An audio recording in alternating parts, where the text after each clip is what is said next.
जी sir, अगर आप यहाँ पर ध्यान दीजिएगा तो हमसे सवाल में ये पूछा गया है कि शुरू में आपके पास स्प्रिंग नेचुरल लेंथ में था, इनिशियली आपके पास m1 अगर आप ध्यान दीजिएगा तो इक्विलिब्रियम में है, ठीक है। तो हमसे ये कहा गया है कि अगर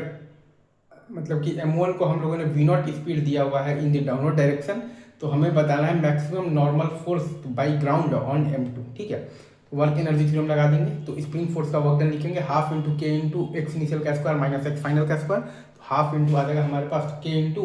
m1 square into g square by आ जाएगा हमारे पास k square minus x max का स्क्वायर, और प्लस अगर आप ध्यान दीजिएगा प्लस से आ जाएगा आपके पास m g into x max और माइनस आ जाएगा आपके पास m1 into G by K और बराबर zero minus half into M into V naught square, यहाँ से एक्स मैक्स आ जाएगा। और मैक्सिमम नॉर्मल रिएक्शन क्या आएगा n बराबर m2g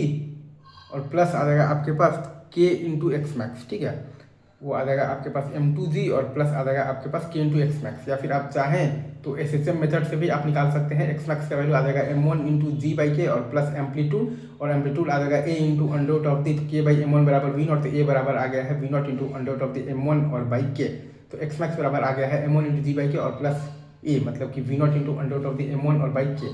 ठीक है। जो कि हमारे पास, और फिर n का वैल्यू आ जाएगा m2g और प्लस आ जाएगा हमारे पास k इंटू एक्स मैक्स, ठीक है, इजी।